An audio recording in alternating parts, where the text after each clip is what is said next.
എന്ത് വിവാദത്തിലാണ് ഉണ്ണിമുകുന്ദൻ പെട്ടത്? ഉണ്ണിമുകുന്ദനെ താരനെ പീഡിപ്പിച്ചത്?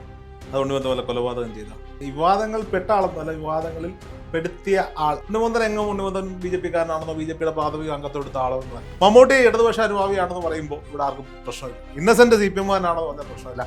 അതേസമയം സുരേഷ് ഗോപി ബി ജെ പിക്കാരനാണെന്ന് പറഞ്ഞ പ്രശ്നം, ഉണ്ണിമുകുന്ദന് നരേന്ദ്രമോദി ഇഷ്ടമാണെന്ന് പറഞ്ഞ പ്രശ്നം, ആ സിനിമ പലർക്കും ഇഷ്ടപ്പെട്ടില്ല. കാരണം എന്തുകൊണ്ടാ?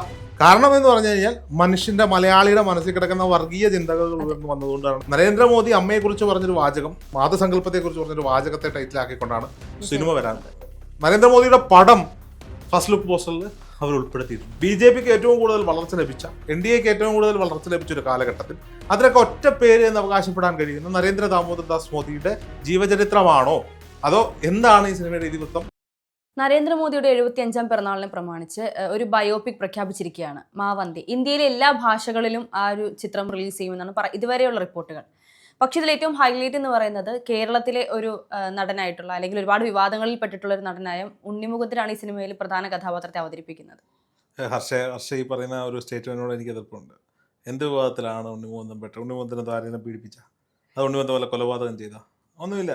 ഈ വിവാദങ്ങൾ പെട്ട ആളെന്നല്ല, വിവാദങ്ങളിൽ പെടുത്തിയ ആൾ എന്ന് വേണമെങ്കിൽ പറയാം. ഉണ്ണിമുകുന്ദൻ നമുക്കറിയാം, മലയാളിയായ, ഗുജറാത്തിൽ ജനിച്ചു വളർന്ന, പിന്നീട് മലയാളം ഇൻഡസ്ട്രിയിലേക്ക് വന്ന് ചെറിയ ചെറിയ സിനിമകളിലൂടെ വലിയ താരമായി മാറിയ നടനാണ്.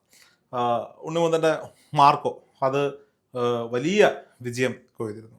എന്തുകൊണ്ട് ഉണ്ണിമുകുന്ദൻ വിവാദങ്ങളിൽ പെട്ടു എന്ന് ചോദിച്ചാൽ, ഉണ്ണിമുകുന്ദൻ മുന്നോട്ട് വെച്ച ചില രാഷ്ട്രീയ കാഴ്ചപ്പാടുകൾ, അല്ലെങ്കിൽ ഉണ്ണിമുകുന്ദൻ മുന്നോട്ട് വെച്ച അദ്ദേഹത്തിൻ്റെ വിശ്വാസവുമായി ബന്ധപ്പെട്ട ചില കാഴ്ചപ്പാടുകൾ. ഉണ്ണിമുകുന്ദൻ എങ്ങും ഉണ്ണിമുകുന്ദൻ ബി ജെ പിക്കാരനാണെന്നോ ബി ജെ പിയുടെ പ്രാഥമിക അംഗത്വം എടുത്ത ആളൊന്നുമല്ല. പക്ഷെ ഉണ്ണിമുകുന്ദൻ ജനിച്ചു വളർന്നത് ഗുജറാത്തിലാണ്. ഗുജറാത്തിൻ്റെ ആരാധ്യനായിരുന്ന മുഖ്യമന്ത്രി, ഇന്നത്തെ രാജ്യത്തിൻ്റെ പ്രധാനമന്ത്രി, ഇന്ന് 75ാം പിറന്നാൾ ആഘോഷിക്കുന്ന ശ്രീമാൻ നരേന്ദ്രമോദിയോടുള്ള അദ്ദേഹത്തിൻ്റെ ആദരവും ബഹുമാനവും ഒക്കെ എപ്പോഴും തുറന്നു പറയാൻ ധൈര്യം കാട്ടിയിട്ടുള്ള ഒരു സിനിമ നടൻ. അങ്ങനെ പറയണം, തുറന്നു പറയാൻ ധൈര്യം കാട്ടിയിട്ടുള്ള ഒരു സിനിമ നടൻ. മമ്മൂട്ടി ഇടതുപക്ഷ അനുഭാവിയാണെന്ന് പറയുമ്പോൾ ഇവിടെ ആർക്കും പ്രശ്നമില്ല. ഭരത് മുരളി ഇടതുപക്ഷ അനുഭാവി ആയിരുന്നു എന്ന് പറയുമ്പോൾ ഇവിടെ ആർക്കും തെറ്റില്ല. മുകേഷ് ഇടതുപക്ഷ അനുഭാവിയാണെന്ന് പറയുമ്പോൾ ഇവിടെ ആർക്കും പ്രശ്നമില്ല. പി വി ജഗദീഷ് കുമാർ കോൺഗ്രസ്സുകാരനായിരുന്നു എന്ന് പറയുമ്പോൾ ഇവിടെ ആർക്കും പ്രശ്നമില്ല. ഇന്നസെന്റ് സി പി എമ്മുകാരനാണെന്ന് പറഞ്ഞ പ്രശ്നമില്ല. അതേസമയം സുരേഷ് ഗോപി ബി ജെ പിക്കാരനാണെന്ന് പറഞ്ഞ പ്രശ്നം, ഉണ്ണിമുകുന്ദന് നരേന്ദ്രമോദി ഇഷ്ടമാണെന്ന് പറഞ്ഞ പ്രശ്നം. നോക്കൂ, ഏതൊരു മനുഷ്യനും അവന് ഇഷ്ടപ്പെട്ട രാഷ്ട്രീയ കാഴ്ചപ്പാടുകൾ തിരഞ്ഞെടുക്കാൻ സ്വാതന്ത്ര്യമുള്ള ഒരു നാട്ടിൽ ജീവിക്കുന്ന ഒരു ചെറുപ്പക്കാരൻ എന്ന നിലയിൽ അയാൾക്ക് ഇഷ്ടപ്പെട്ട ഒരു രാഷ്ട്രീയ നേതാവിനെ പറ്റി അയാൾ പറയുന്നു. അയാളുടെ കൗമാരത്തിൻ്റെ, യൗവനത്തിൻ്റെ, വളർച്ചയുടെ കാലഘട്ടത്തിലൊക്കെ ഗുജറാത്തിനെ കൈപിടിച്ച്, ഗുജറാത്ത് മോഡൽ വികസനം നമ്മളൊക്കെ കേട്ടിട്ടുള്ളതാണ്, കൈപിടിച്ചുയർത്തിയ ഒരു നേതാവ്. ആ നേതാവിനെ അയാൾ ഇഷ്ടപ്പെടുന്നതിൽ തെറ്റൊന്നുമില്ല.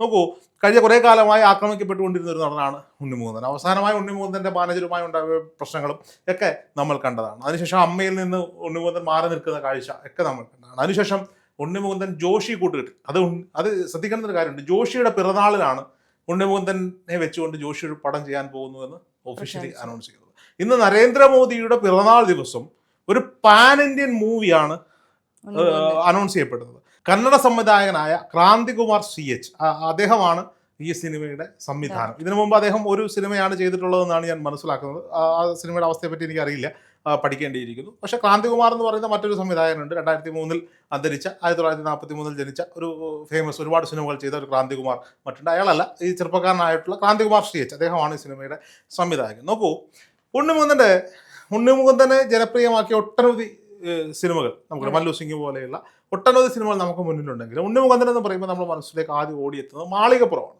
മാളികപ്പുറം അഭിലാഷ് പിള്ള എന്ന് പറയുന്ന തിരക്കഥാകൃത്ത്, അദ്ദേഹം കുറച്ച് ഭക്തിയും കുറച്ച് ഫാൻറ്റസിയും എന്നാൽ കുറച്ച് റിയലിസ്റ്റിക്കുമായിട്ടുള്ള ഒരു സ്ക്രിപ്റ്റൊക്കെ ആയിട്ട് വന്ന സമയത്ത് ഇതിനെ ജനം രണ്ട് കൈ നീട്ടി സ്വീകരിച്ചു. അതാ സ്ക്രിപ്റ്റിൻ്റെ മികവ് കൊണ്ടോ ഉണ്ണിമുകുന്ദൻ്റെ അഭിനയത്തിൻ്റെ മികവ് കൊണ്ടോ ഒന്നുമല്ല, അതിനെ മാർക്കറ്റ് ചെയ്തൊരു രീതിയുണ്ട്. ആ തന്ത്രത്തിലാണ് ഈ പറയപ്പെടുന്ന മാളികപ്പുറം ജനങ്ങൾ സ്വീകരിച്ചത്. മാളികപ്പുറത്തിൽ എവിടെയും ഉണ്ണിമുകുന്ദൻ അയ്യപ്പനാണെന്ന് പറഞ്ഞിട്ടില്ല. അതിൽ പോലീസ് ഓഫീസറായി തന്നെയാണ് ഉണ്ണിമുകുന്ദനെ അവതരിപ്പിച്ചത്. പക്ഷെ അത് കണ്ടവർക്ക് ഉണ്ണിമുകുന്ദനിൽ അയ്യപ്പൻ്റെ ഛായ തോന്നിയാൽ, ആ സിനിമയിൽ അഭിനയിച്ച കുട്ടികൾക്ക് തോന്നിയ അതേ ഫീല് പ്രേക്ഷകർക്ക് തോന്നിയത് കൊണ്ടാണ് ഉണ്ണിമുകുന്ദൻ കടന്നു വന്നപ്പോൾ സ്വാമിയെ അയ്യപ്പ വിളിച്ചുകൊണ്ട് ആളുകൾ കൈതൊഴുതു നിന്നത് നമ്മൾ കണ്ടതാണ്. അപ്പോൾ ആ സിനിമ പലർക്കും ഇഷ്ടപ്പെട്ടില്ല. കാരണം എന്തുകൊണ്ടാണ്? കാരണം എന്ന് പറഞ്ഞു കഴിഞ്ഞാൽ മനുഷ്യൻ്റെ, മലയാളിയുടെ മനസ്സിൽ കിടക്കുന്ന വർഗീയ ചിന്തകൾ ഉയർന്നു വന്നതുകൊണ്ടാണ് ഞാൻ കൃത്യമായിട്ട് പറയും. ഞാൻ മാളികപ്പുറം സിനിമ തിയേറ്ററിൽ പോയി കണ്ട ഒരാളാണ്. മാളികപ്പുറം തിയേറ്ററിൽ പോയി കണ്ടപ്പോൾ എനിക്കതൊരു സാധാരണ സിനിമയായിട്ട് തോന്നിയ ഒരാളാണ്. കുഴപ്പമില്ലാത്തൊരു സിനിമ, കണ്ടിരിക്കാൻ പറ്റുന്നൊരു സിനിമ. അത് ബോക്സ് ഓഫീസിൽ വലിയ ഹിറ്റ് ഉണ്ണിമുകുന്ദന് സമ്മാനിച്ചു.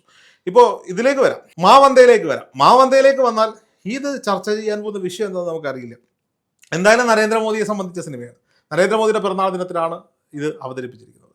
നരേന്ദ്രമോദി അമ്മയെക്കുറിച്ച് പറഞ്ഞൊരു വാചകം, മാതൃസങ്കല്പത്തെക്കുറിച്ച് പറഞ്ഞൊരു വാചകത്തെ ടൈറ്റിലാക്കിക്കൊണ്ടാണ് സിനിമ വരാൻ പോകുന്നത്.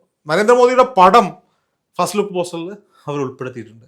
ഇതിൽ ഭയങ്കര എക്സൈറ്റഡ് ആയിട്ടിരിക്കണം നമ്മൾ. ഉണ്ണിമുകുന്ദൻ നരേന്ദ്രമോദിയുടെ ഫിഗറായി മാറുമ്പോൾ എന്തായിരിക്കും ആ ലുക്ക്, അത് കാണാൻ വേണ്ടിയുള്ള കാത്തിരിപ്പിലാണ്. അതിനപ്പുറത്ത് ഒരു മലയാളി എന്ന നിലയിൽ രാജ്യത്തിന്റെ പ്രധാനമന്ത്രി എന്ന് പറയുമ്പോൾ ചെറിയൊരു പ്രധാനമന്ത്രി ഒന്നുമല്ല.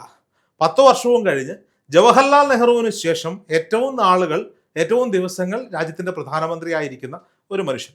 ഇന്നിന്റെ കാലത്ത് നോർത്ത് ഇന്ത്യ മുഴുവൻ കാവ്യ പുതച്ച് ഇങ്ങനെ തെക്കേ ഇന്ത്യയിലേക്ക് കാവ്യ പുതച്ചുകൊണ്ടിരിക്കുന്ന BJPക്ക് ഏറ്റവും കൂടുതൽ വളർച്ച ലഭിച്ച, NDAക്ക് ഏറ്റവും കൂടുതൽ വളർച്ച ലഭിച്ച ഒരു കാലഘട്ടത്തിൽ അതിനൊക്കെ ഒറ്റ പേര് എന്ന് അവകാശപ്പെടാൻ കഴിയുന്ന നരേന്ദ്ര ദാമോദർദാസ് മോദിയുടെ ജീവചരിത്രമാണോ അതോ എന്താണ് ഈ സിനിമയുടെ ഇതിവൃത്തം എന്ന കാര്യത്തിൽ ഇപ്പോഴും ഒരു വ്യക്തത വന്നിട്ടില്ല. ഇന്ത്യയിലെ നിലവിലുള്ള എല്ലാ ഭാഷകളിലും ഈ സിനിമ റിലീസ് ചെയ്യാൻ പോകുന്നു എന്നുള്ളതാണ്. നോക്കൂ, നരേന്ദ്രമോദിയെ പോലെയുള്ള രാജ്യത്തിലെ ഒരു വിഭാഗം ആളുകൾ, അതായത് BJP ഇഷ്ടപ്പെടുന്ന, അദ്ദേഹത്തിന്റെ സംഘപരിവാർ രാഷ്ട്രീയം ഇഷ്ടപ്പെടുന്ന ഒരു കൂട്ടം ആളുകൾ, അതായത് ഇന്ത്യയുടെ മാസ് പോപ്പുലാരിറ്റിയുടെ ഒരു നല്ലൊരു ശതമാനം ആളുകൾ ഇഷ്ടപ്പെടുന്ന ഒരു വ്യക്തിത്വത്തെക്കുറിച്ചൊരു സിനിമ വരുമ്പോൾ എല്ലാ ഭാഷയിലും ഈ സിനിമ ഓടും എന്നുള്ളതാണ്. മേ ബി ഒരു 500 കോടിയോ 1000 കോടിയോ കളക്ട് ചെയ്യാൻ പറ്റുന്ന രീതിയിലാണ് ഇതിന്റെ മേക്കിംഗ് എങ്കിൽ, നല്ല സിനിമയെങ്കിലല്ല ഞാൻ പറയുന്നത്. അപ്പോൾ ഉണ്ണിമുകുന്ദന്റെ റേഞ്ച് വർദ്ധിക്കാൻ പോവുകയാണ്.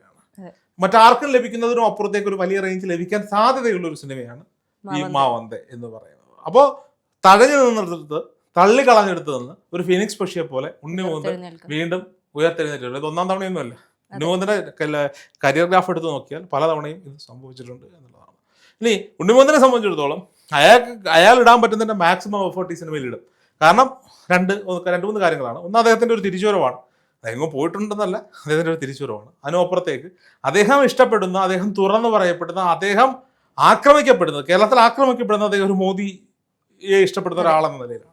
അപ്പോൾ അദ്ദേഹത്തിന്റെ ആരാധ്യപുരുഷനായ മനുഷ്യനെ കുറിച്ചൊരു സിനിമ വരുമ്പോൾ അതിൽ അദ്ദേഹത്തിന്റെ മാക്സിമം എഫേർട്ട് അതിലിടും എന്നുള്ളതാണ്. മേ ബി ഇപ്പോൾ ഉണ്ണിമുകുന്ദന്റെ പോസ്റ്റിനടിയിൽ വരുന്ന കമന്റുകളുണ്ട്, അടുത്ത 1000 കോടി പ്രതീക്ഷിക്കുന്നു, 2026 നാഷണൽ അവാർഡ് പ്രതീക്ഷിക്കുന്നു എന്നൊക്കെ പറഞ്ഞിട്ട് കുറേ കമന്റ് വരുന്നുണ്ട്. അതൊക്കെ വന്നോട്ടെ. എന്ത് തന്നെ ആയാലും ഉണ്ണിമുകുന്ദനെ സംബന്ധിച്ചിടത്തോളം, മലയാള ഫിലിം ഇൻഡസ്ട്രിയെ കുറിച്ച് സംബന്ധിച്ചിടത്തോളം ഇതൊരു നല്ല ചലച്ചിത്രമാകാനുള്ള എല്ലാ സാധ്യതയുണ്ട്. ഇന്ത്യയിലെ മറ്റു എല്ലാ ഭാഷകളിലും ഇറങ്ങുമ്പോൾ കേരളത്തിൽ എത്രത്തോളം സ്വീകാര്യതമാകുമെന്നുള്ളത് സംശയം. കേരളത്തിൽ BJP ഇല്ലേ? കേരളത്തിൽ BJP ഉണ്ട്, പക്ഷേ BJP അനുകൂലികൾ കുറവല്ലേ, എണ്ണത്തിൽ കുറവല്ലേ. അങ്ങനെയാണെങ്കിൽ ഉണ്ണിമുകുന്ദന്റെ ഒരു സിനിമയും തിയേറ്ററിൽ ഓടില്ല. ഇത് ഉണ്ണിമുകുന്ദൻ അഭിനയിക്കുന്നത് കൊണ്ടല്ല, അത് നരേന്ദ്രമോദിയുടെ ഒരു ലൈഫ് അല്ലെങ്കിൽ അദ്ദേഹത്തെ കുറിച്ചുള്ള ഒരു സിനിമ ആയതുകൊണ്ട് കേരളത്തിൽ കഴിഞ്ഞ ലോക്സഭാ തെരഞ്ഞെടുപ്പിൽ കേരളത്തിൽ 20% വോട്ട് ആർക്ക് കിട്ടി? BJP കിട്ടി. അപ്പൊ അത്രയും പേര് ഇവിടെ BJP അനുകൂലികളല്ലേ. അതിനും അപ്പുറത്തേക്ക് മോദി ഇഷ്ടപ്പെടുന്ന എത്രയോ പേരുണ്ട്. ഞാൻ BJP അനുകൂലിയല്ല, BJP രാഷ്ട്രീയത്തോട് വലിയ താല്പര്യമുള്ള ആളല്ല. പക്ഷേ ഈ സിനിമ ഇറങ്ങാൻ ഞാൻ കാണാൻ പോകും. എന്താണ് സിനിമയിലുള്ളതെന്ന് അറിയണ്ടേ? ക്യൂരിയോസിറ്റി. അങ്ങനെ പോകുന്ന എത്ര പേരുണ്ടാവും? സിനിമയായി കാണുന്ന എത്ര പേരുണ്ടാവും?